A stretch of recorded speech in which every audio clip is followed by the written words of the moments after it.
ni watu wa Mungu, na hapa na makanisa, labda kuna msikiti, kuna kiongozi wa dini hapa pamoja nasi, ningeomba mmoja atufungie kwa Mungu kwa sababu tunaamini Mungu.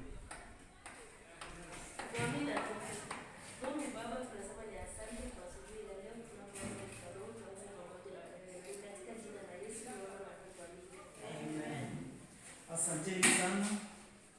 Mimi naitwa Moses Adipo kutoka kwa TRI, shirika ambalo linashughulika na mambo ya majanga na jinsi tunavyoweza kukabiliana na majanga.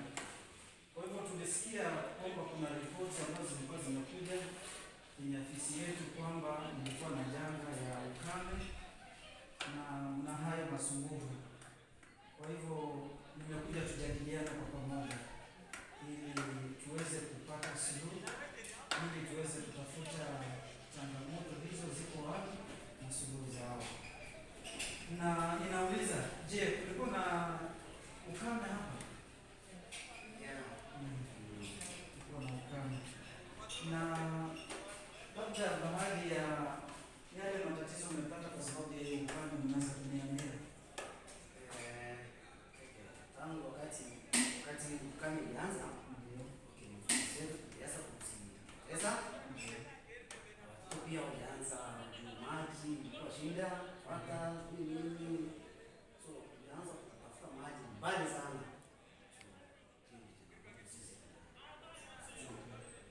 Na upande wa chakula, kwa upande wa chakula pia, wakati hiyo sana ilikuja, so pia mashamba zetu tulikuwa nazo awali zote ziliweza kutoka.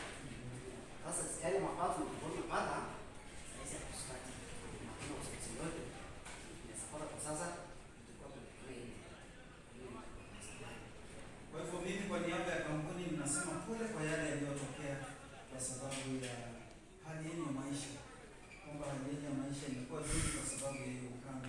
Kwa hivyo kwa pamoja na nyinyi viongozi wenu, kuna viongozi hapa wa kijiji na viongozi wale wengine, kwa pamoja tuangalie wakati janga linakuja katika jamii, hali ya watoto wetu inasumbuka, sisi wenyewe hata chakula hatuwezi pata na magonjwa yanaweza kuingia kwa namna hiyo. Kwa hivyo kama kampuni tuna mikakati ya kuangalia kwamba tuweze kuboresha jamii, na njia moja ya kuboresha hii jamii ni ya kupata hali mbadala ya kupata mapato. Na hali mbadala ya kupata mapato inaweza kuwa kwa shughuli ambazo tunaweza zifanya. Nafikiri tunajua hizi ndege zinaitwa kuku. Tunaweza pata nyama kutoka kwa kuku, tunaweza pata mayai, alafu pia kinyesi cha kuku tunaweza kutumia kupanda mboga na kupanda hizo vitu zingine. Kwa hivyo kama kampuni ningependa tukirudi tutaleta uhamasisho kuhusu ufugaji wa kuku. Tukipata kuku tutauza mayai, tutauza nyama, tutauza vitu vyenyewe kama nyama, na tutapata kipato na tutakuwa tunapata kazi, tunapata hata chakula. Sasa tutakula mayai, tutakula nyama na tutauza tununue chakula. Halafu ya pili, maji. Sasa kuna ukame, hakuna maji, tunataka kuwahamasisha, kuwapatia mbinu ili wakati wa ukame, wakati wa masika, wakati mvua imenyesha, tuweze kukusanya maji, tufanye ile inaitwa water harvesting, ili hii maji ambayo tutakuwa nayo wakati wa ukame tunatumia, na haya maji tunaweza kutumia kunyunyisha mashamba yetu madogo madogo. Tunaweza kufanya hata ukulima mdogo mdogo wa nyumbani. Tunaweza panda mboga, tunaweza panda nyama, na tunaweza pata chakula pale, tunaweza pata pia kipato pale. So kwa hayo mambo yote ya kilimo tunazisaidiana kwa njia hii. Tunazisaidiana, ninaweza kutafuta wafadhili, tutachukua viongozi wenu, alafu twende tupate wafadhili waje hapa. Hao wafadhili wakija hapa watatuonyesha jinsi gani tutapata pesa, lakini zaidi ya yote tunaanza na sisi tuko na nini. Tutatoa nguvu zetu kutengeneza hiyo mashamba, tutatoa kidogo ambacho tuko nacho, tukusanye pamoja ili tuweze kuanzisha nayo, alafu rasilimali ya nje ikikuja itusaidie.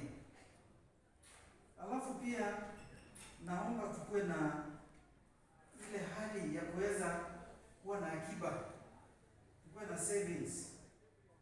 Tukikutanika tunachanga kitu kidogo, tunaweka ili baadaye tunaanza kwa kuchukua mkopo, tuna save alafu tuna loan, na hicho kitaleta mambo ya biashara katika hii kijiji, na baadaye tutawezesha kwa upande wa uchumi, tutakuwa na pesa na tutakuwa na chakula.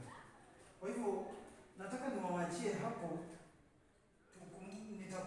tutakuja ili tuwahamasishe zaidi kuhusu ufugaji wa kuku, kuhusu kutega maji, kuchota hiyo maji ambayo mvua imenyesha, na pia kufanya savings na kufanya biashara ndogo ndogo ili tusaidie maisha yetu, watoto waende shule na haya maneno mengine yawe sawa. Kwa hivyo ningependa kuwapa nafasi ili mnipe maswali, alafu tuone suluhu ya maswali haya yatakuwa.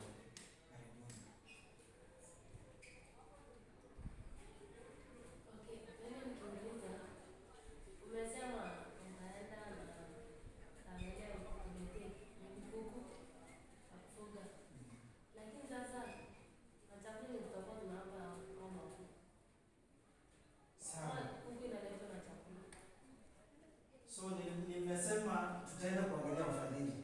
Wakati tutakuja kuhamasisha, kuna shughuli ambazo tutaweza kufanya na wafadhili pia wataweza kutusaidia sehemu nyingine. Lakini nguvu ni sisi tuanze. Kwa hivyo sisi tunapokuwa na nia, yatawezekana, tutatafuta wafadhili. Watatusaidia kwa muda, alafu baadaye sisi wenyewe tujiendeleze.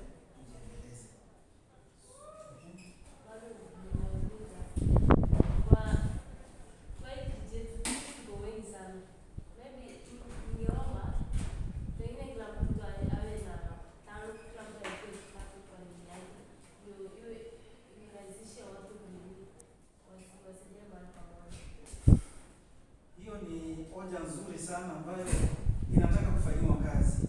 Kwa hivyo tutaanza, lakini tutakuwa na mtazamo kwamba ikifika wakati fulani kila mtu atapata, kwa sababu rasilimali hatuna nazo saa hizi, ni kutafuta. Kwa hivyo tutaanza, alafu baadaye tuendelee.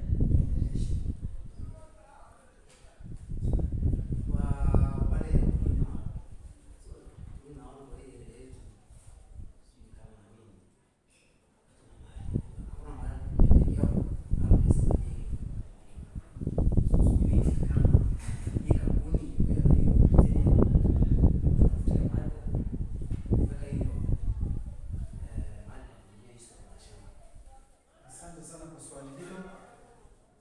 Kampuni itakuja, lakini tunahimiza sana uongozi. Mungu hapa na uongozi, na nyinyi tusikizane ili tupate sehemu. Tunapopata sehemu, baadaye tutakuwa na ownership. Nyinyi mtajua hapa hii sehemu ni yenu. Sisi tunapoleta, mtasema sasa hiyo ni shamba ya kampuni na iko pale, mtasema ni shamba yenu. Nyinyi ndio mtaamua mseme ni hapa, alafu kampuni italeta msaada yake ili tuendelee. Na baada ya pengine tumepata hizo zote, na pengine wakati tutapata mazao kuna account tutafungulia ama. So baada ya kuanzisha tutakuwa na mikutano za uhamasisho, capacity building tutakuwa nazo, na katika hizo mikutano hii swali limejitokeza la kuwa na account. Kwa hivyo tutakuwa na account ya benki kama kikundi, na pia tunahimiza mtu binafsi akuwe na account yake, ili tuwe na sehemu ambayo wakati tunahitaji kitu tunaweza kuchukua, na tuwe na account ambayo tunaweza sema hivi pia community tenda pale. Ni swali nzuri. Pia tunahitaji baadaye wakati tutakuwa na mazao tuwe na ghala